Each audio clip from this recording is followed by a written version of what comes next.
ಕೊಡ್ತೀನೋ.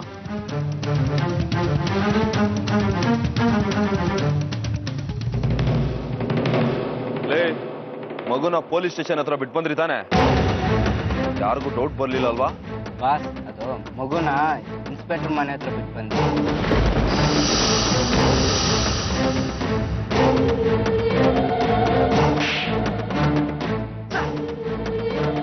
ಹೇಳೋದು ಒಂದು, ನೀವು ಮಾಡೋದೇ ಒಂದು.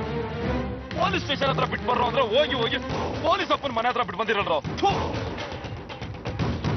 ಪೊಲೀಸ್ ಸ್ಟೇಷನ್ ಹತ್ರ ಹೋಗಿದ್ವಿ ಬಾಸ್. ಅಲ್ಲಿ ಪೊಲೀಸ್ನವ್ರು ಇದ್ರು.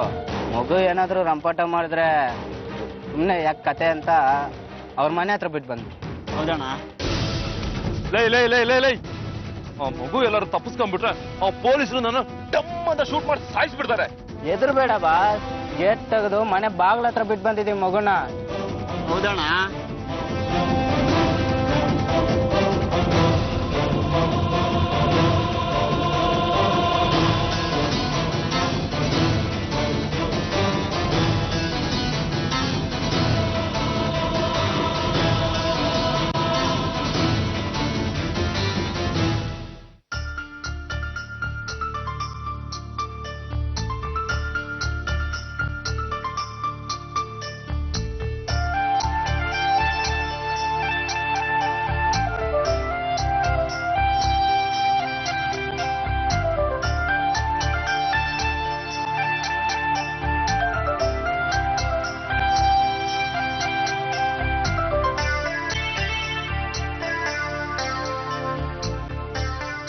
ಅತ್ತೆ, ಒಂದ್ ನಿಮಿಷ ನೀವೆಲ್ಲ ಇಲ್ಲೇ ಇರಿ.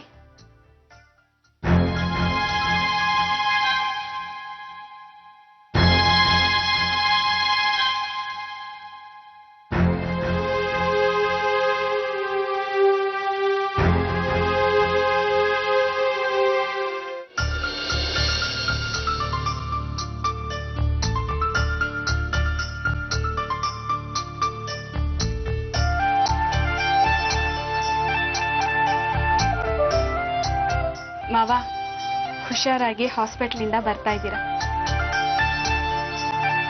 ನೀವ್ ಯಾವಾಗ್ಲೂ ನಗ್ನಗ್ತಾ ನಮ್ಗೆಲ್ಲ ಹಾರೈಸ್ಬೇಕು. ನೀವೇ ನಮಗ್ ದಾರಿ ತೋರಿಸ್ಬೇಕು. ಮತ್ ಯಾವತ್ತು ನೀವು ಹಾಸ್ಪಿಟ್ಲು ಮೆಟ್ಲು ಹತ್ತದೇ ಇರೋ ರೀತಿ ಆಗ್ಬೇಕು. ಒಂದ್ ನಿಮಿಷ ಭಾರತಿ, ರೇಣುಕಾನು ಈಗ ತಾನೇ ಆಸ್ಪತ್ರೆಯಿಂದ ಬಂದಿದ್ದಾಳೆ. ಅವಳಿಗೂ ಆರತಿ ಮಾಡಮ್ಮ. ಸರಿ ಅತ್ತೆ, ಬಾಮ್ಮ.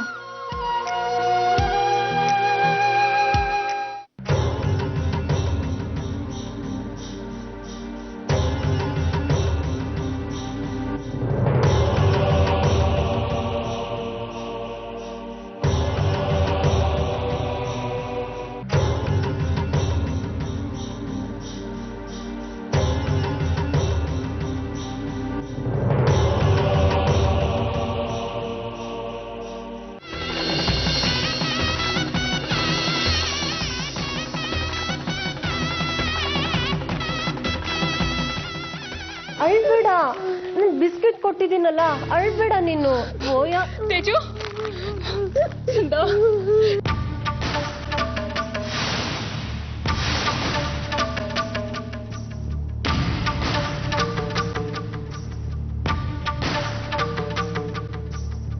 ಎಲ್ಲ ಹೋಗ್ಬಿಟ್ಟಿದೆ.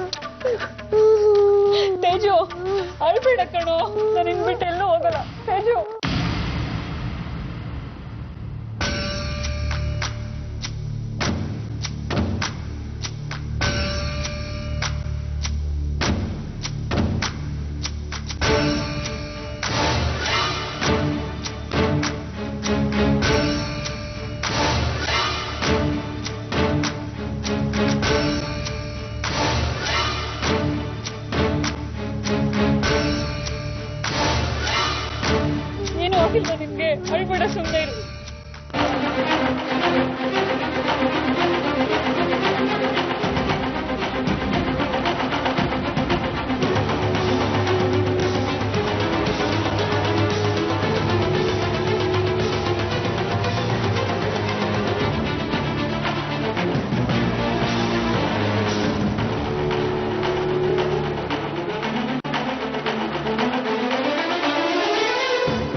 ಮಾಡೋದೆಲ್ಲ ಮಾಡ್ಬಿಟ್ಟು ಹೇಗೆ ಕಂಬತ್ತರ ನಿತ್ಯ ನೋಡು. ಮಾತಾಡೋ. ಏನೇನ್ ಕರ್ಮ ಮಾಡ್ಕೊಂಡಿದ್ಯಾ ಅದನ್ನು ಹೇಳ್ಬಿಡು. ನನ್ ಮಗ ಓದಿ ದೊಡ್ಡ ಪೊಲೀಸ್ ಆಫೀಸರ್ ಆಗಿದ್ದಾನೆ ಅಂತ ಹೆಮ್ಮೆ ಪಡ್ತಿದ್ದೆ. ಆದ್ರೆ ನೀನ್ ಮಾಡಿರೋ ಕೆಲ್ಸ ಎಲ್ಲರ ಮುಂದೆ ತಲೆ ತಗ್ಸೋ ಹಾಗಾಗಿದೆ. ಕಾವೇರಿ, ಅವನ ಹತ್ರ ಏನ್ ಮಾತಾಡ್ತೀಯ? ನನ್ನ ಕಣ್ಣು ಮುಂದೆ ನಿಂತ್ಕೋಬೇಡ ಅಂತ ಹೇಳೋನ್ಗೆ ಕನ್ನಡಪ್ಪ ಅಸಹ್ಯ ಆಗ್ತದೆ.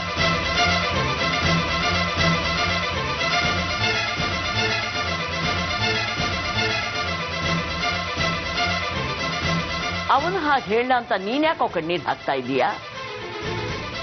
ರಾಜಶೇಖರ ಹೇಳಿರೋದ್ರಲ್ಲಿ ತಪ್ಪೇನಿದೆ? ಮನೆ ಮಾನ ಹೋಗ್ತಾ ಇರೋವಾಗ ಯಾರಿಗೆ ತಾನೇ ನೆಮ್ಮದಿ ಇರುತ್ತೆ ಹೇಳು?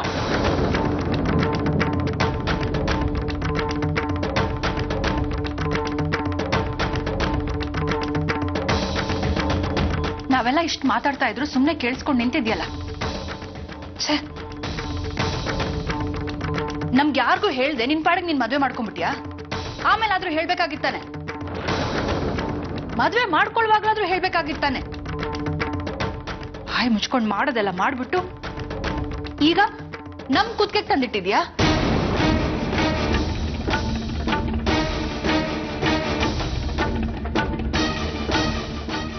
ಪೊಲೀಸ್ ಆಫೀಸರ್ ಆಗಿ 4 ಜನಕ್ಕೆ ಬುದ್ಧಿ ಹೇಳ್ಬೇಕಾದವ್ ನೀನು.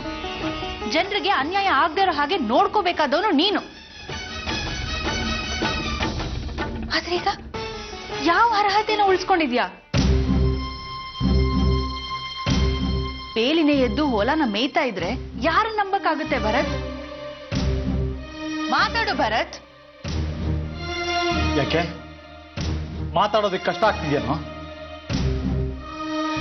ಭಾರತಿ ನೋಡು, ಎಲ್ಲಾನು ಸಹಿಸ್ಕೊಂಡು ನಿನ್ ಕಾಟನು ಸಹಿಸ್ಕೊಂಡು ಎಲ್ಲಾ ಜೊತೆ ಹೇಗ್ ನಗ್ನಗ್ತಾ ಇರ್ತಾಳೆ ಅಂತ. ಅವಳು ಮನ್ಸು ನೋಸೋದಕ್ಕೆ ನಿಂಗೆ ಹೇಗೆ ಮನ್ಸು ಬಂತು? ಅತ್ತೆ ಮನೆ ಏರಕ್ ಮುಂಚೆ ಈ ಮಾತು ಹೇಳ್ಬೋದಾಗಿತ್ತಲ್ಲ ನಮ್ಗೆ ನೀನು. ಮೊದಲೇ ಮದುವೆ ಆಗಿರೋದನ್ನ ಮುಚ್ಚಿಟ್ಟು ತಪ್ಪು ಮಾಡಿದ್ದೀನಿ ನಿಜ.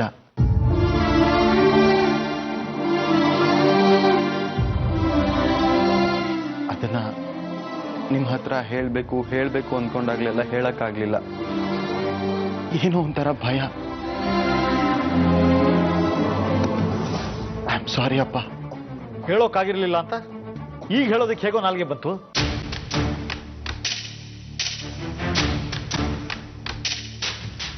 ಆರ್ತಿ ಮುಂದೆ ಅಷ್ಟೊಂದು ದರ್ಪ ತೋರಿಸ್ತೀಯಾ?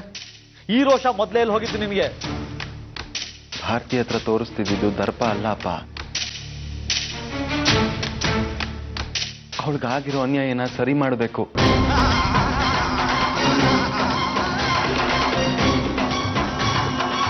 ಹಾಗೆ ಸರಿ ಮಾಡಬೇಕು ಅಂದ್ರೆ ನಾನು ಅವಳ ಹತ್ರ ಹಾಗೆ ನಡ್ಕೋಬೇಕಾಗಿತ್ತಪ್ಪ.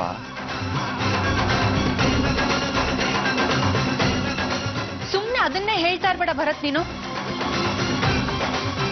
ಅಲ್ಲಿ ನೋಡಿದ್ರೆ ಅವಳು, ಇಲ್ಲಿ ನೋಡಿದ್ರೆ ಇವಳು, ಇಬ್ಬರು ನಡುವೆ ನಿಂತ್ಕೊಂಡು ತಮಾಷೆ ನೋಡ್ಬೇಡ ನೀನು.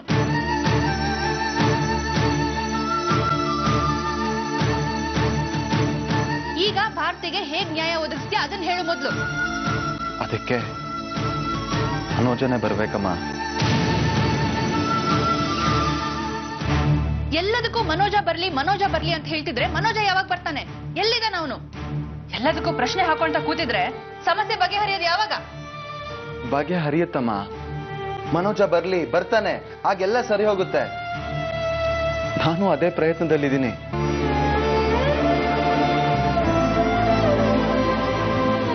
ಭರತ್,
ಇದನ್ನೆಲ್ಲ ಟೈಪ್ ಮಾಡಿ ನಮ್ಮ ಮಾಮೂಲಿ ಎಕ್ಸ್ಪೋರ್ಟ್ ಫೈಲಲ್ಲಿ ಇಟ್ಟಿರಿ. ನಾನು ನಾಳೆ ಒಂದ್ಸತಿ ಚೆಕ್ ಮಾಡಿಬಿಟ್ಟು ಸೈನ್ ಮಾಡ್ತೀನಿ. ಭವಾನಿ ಅವರೇ, ಒಂದು ನಿಮಿಷ.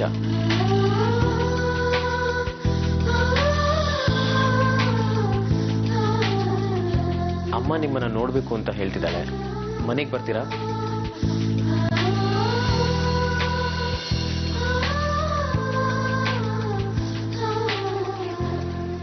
ಬರ್ತೀರಾ ತಾನೆ?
ಆವತ್ತು ಮದುವೆ ಮಂಟಪದಿಂದ ಓಡೋದವಳು ನಮ್ಮ ಮನೆಗೆ ಬರೋ ಅಷ್ಟು ಧೈರ್ಯ ಬಂತ ನಿನ್ಗೆ?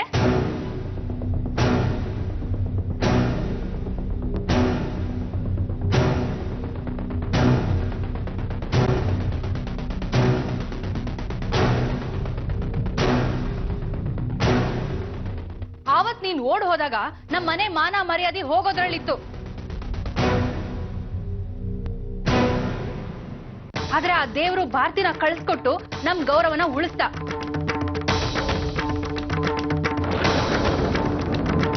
ಇವತ್ ಮತ್ತೆ ನಮ್ಮ ಮನೆಗೆ ಬಂದು ನಮ್ಮ ಮನೆ ಮಾನ ಮರ್ಯಾದೆನ ಕಳಿಬೇಕು ಅಂತ ಇದ್ಯಾ?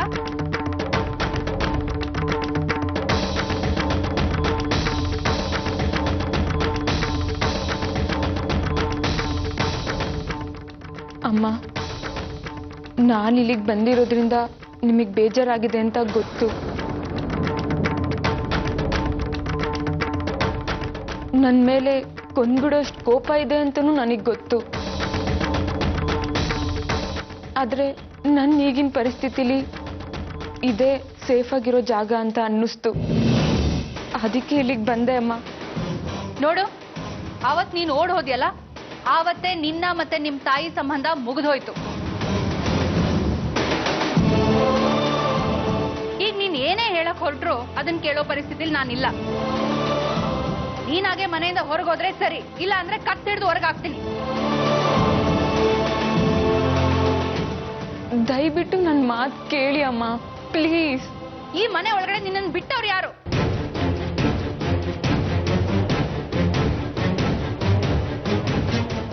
ಅತ್ತೆ, ನಾನೇ.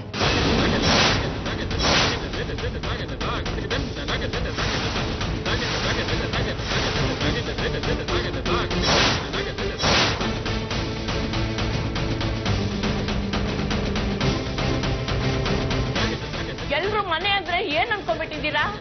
ಯಾರು ಯಾವಾಗ ಹೇಗ್ ಬೇಕಾದ್ರೂ ಬರ್ಬಹುದು, ಹೇಗ್ ಬೇಕಾದ್ರೂ ಇರ್ಬೋದು ಅನ್ಕೊಂಡ್ಬಿಟ್ಟಿದ್ದೀರಾ? ಈ ಮನೆಯಲ್ಲಿ ಹೇಗೆ ಬದುಕಬೇಕು ಅಂತ ಗೊತ್ತಿಲ್ಲದೆ ಇರೋರು ಬದುಕೋದಕ್ಕೆ ನಾಲಾಯಕ್ಕು. ನಾನು ನೋಡ್ತಾನೆ ಇದ್ದೀನಿ, ಒಂದಲ್ಲ ಒಂದ್ ಸಮಸ್ಯೆ ತಂದಿಡ್ತಾನೆ ಇದ್ದೀರಾ. ಮನೆ ಅಂದ್ಮೇಲೆ ಸಮಸ್ಯೆ ಇರುತ್ತೆ, ಬರುತ್ತೆ ಹೋಗುತ್ತೆ. ಆದ್ರೆ ಈ ಮನೆಯಲ್ಲಿ ಸಮಸ್ಯೆ ಸದಾ ಇರುತ್ತೆ, ಅದು ನಾವೇ ತಂದ್ಕೊಳ್ಳೋದು. ಕಾವೇರಿ, ನೀನು ಅಷ್ಟೊಂದು ಕೋಪ ಮಾಡ್ಕೋಬೇಡ. ಆರತಿ ಬಗ್ಗೆ ನಿಂಗೆ ಅಷ್ಟೊಂದು ಬೇಜಾರಿದ್ರೆ ಅವಳ ಜೊತೆ ಕೂತ್ಕೊಂಡು ಮಾತಾಡಿ ನಿವಾರಣೆ ಮಾಡ್ಕೊ. ಇಲ್ಲಾಂದ್ರೆ ಇವಳನ್ನ ಆಚೆ ಹೋಗಿ ಹೇಳು. ನೋಡಿ, ನೀವು ಸುಮ್ಮನೆ ಇರಿ, ನಿಮ್ಗೆ ಇದೆಲ್ಲ ಗೊತ್ತಾಗಲ್ಲ. ಇವ್ರೆಲ್ರನ್ನು ತಲೆ ಮೇಲೆ ಹೊತ್ಕೊಂಡು ಪ್ರೀತಿಸಿದ್ನಲ್ಲ, ಅದ್ರ ಪ್ರತಿಫಲ ಇದು.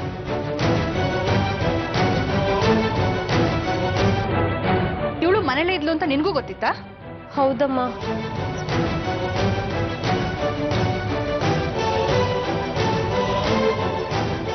ಎಲ್ರಿಗೂ ಗೊತ್ತಿತ್ತು. ತುಂಬಾ ದಿನದಿಂದ ಮೇಲ್ಗಡೆ ರೂಮಲ್ಲೇ ಇದ್ಲು. ನಿನ್ನ ಹತ್ರ ಹೇಳ್ಕೊಳಕ್ಕೆ ಭಯ, ಅದಕ್ಕೆ ಎಲ್ರೂ ಸುಮ್ಮನೆ ಇದ್ವಿ. ಎಲ್ರಿಗೂ ಗೊತ್ತಿತ್ತು, ನಮಗ್ ಮಾತ್ರ ಗೊತ್ತಿರ್ಲಿಲ್ಲ.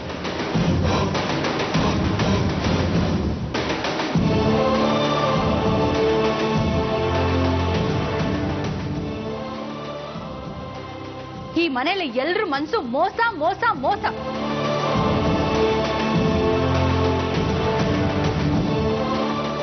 ನಾನು ಎಲ್ರನ್ನೂ ನಂಬಿದ್ದೆ, ಆದ್ರೆ ನನ್ನಿಂದನೇ ಎಲ್ರು ಮುಚ್ಚಿಟ್ರ.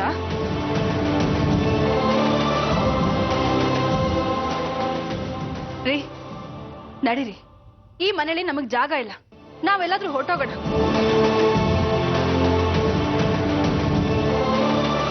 ಇವ್ರು ಯಾರು ನಮಗ್ ಬೇಡ, ನಡೀರಿ.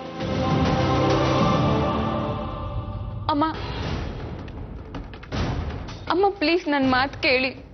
ಇವತ್ತು ನಾನು ಬದುಕಿದ್ದೀನಿ ಅಂದ್ರೆ ಅದಕ್ಕೆ ಈ ಮನೆನೇ ಕಾರಣ ಅಮ್ಮ.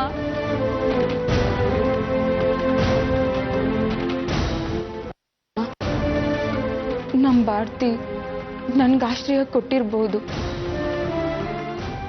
ನಿಮ್ಗೆಲ್ಲ ಹೇಳ್ದೆ ಇರ್ಬೋದು, ಅದಕ್ಕೆಲ್ಲ ಕಾರಣ ನಾನೇ.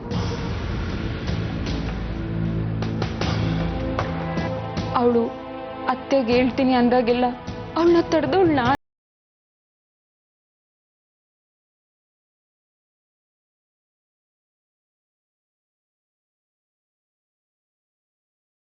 ನಂದು ತಪ್ಪಾಯ್ತು, ಕ್ಷಮಿಸಿ ಅಂತ ಕೇಳೋ ಯೋಗ್ಯತೆ ನನ್ಗಿಲ್ಲ, ನಿಜ.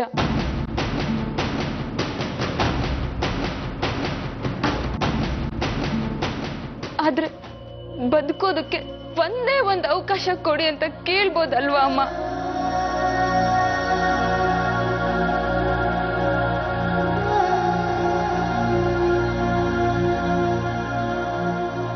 ನಾನೀಗಾಗ್ಲೇ ಸಂಪೂರ್ಣವಾಗಿ ಸತ್ತೋಗ್ಬಿಟ್ಟಿದ್ದೀನಿ ಅಮ್ಮ. ನನ್ನ ದೇಹ ಈ ಮಣ್ಣಿಗೆ ಸೇರೋ ಮೊದಲು ಈ ಮನೆಗಾಗಿರೋ ಅನ್ಯಾಯನ ಸರಿಪಡಿಸ್ಬೇಕು ಅಂತ ಇಲ್ಲಿಗೆ ಬಂದೆ.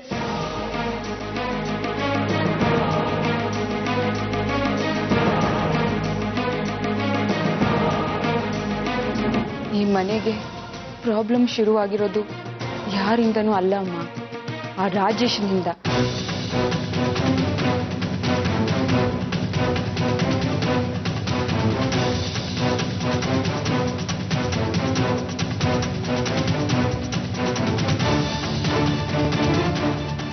ನೋಡು, ನನ್ಗೆ ನನ್ನ ಮನೆ ತುಂಬಾ ಮುಖ್ಯ. ಮನೆ ಸಮಸ್ಯೆನ ಸರಿಪಡಿಸೋದು ಅದಕ್ಕಿಂತ ಮುಖ್ಯ. ಅದೇನ್ ಹೇಳ್ಬೇಕು ಅಂತ ಇದೆಯೋ ಹೇಳು, ಆದ್ರೆ ಸುಳ್ಳು ಹೇಳಿದ್ರೆ ಮಾತ್ರ ನಾನು ಸುಮ್ಮನಿರಲ್ಲ. ಆ ರಾಜೇಶ್ವರಿ ನಂಬಿ ನಾನು ನಿಮ್ಗೆಲ್ಲ ಮೋಸ ಮಾಡಿದೆ, ಆದ್ರೆ ಆ ದೇವರು ನಂಗೆ ಸರಿಯಾದ ಪಾಠನೇ ಕಲಿಸ್ದ.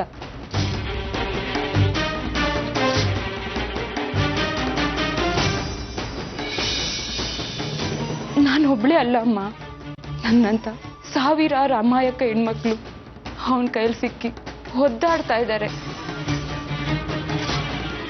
ಜಗತ್ತಿಗೆ ಆ ರಾಜೇಶನ್ ನಿಜವಾದ ಬಣ್ಣ ತಿಳಿಸ್ಬೇಕು ಅಂತ ಅವನ ಕೋಟೆಯಿಂದ ತಪ್ಪಿಸ್ಕೊಂಡು ನೇರವಾಗಿ ಇಲ್ಲಿಗೆ ಬಂದ್ಬಿಟ್ಟೆ. ಈ ಮನೆ ಸಮಸ್ಯೆ ಮೇನ್ ಪಾಯಿಂಟ್ ಆ ರಾಜೇಶ ಭಾರತಿಗೆ, ಭರತ್ಗೆ, ಮನೋಜ್ಗೆ ಬೆನ್ನಿಂದೆ ಬಿದ್ದು ಹಿಂಸೆ ಕೊಡ್ತಾ ಮೆರೆದಾಡ್ತಿದ್ದ.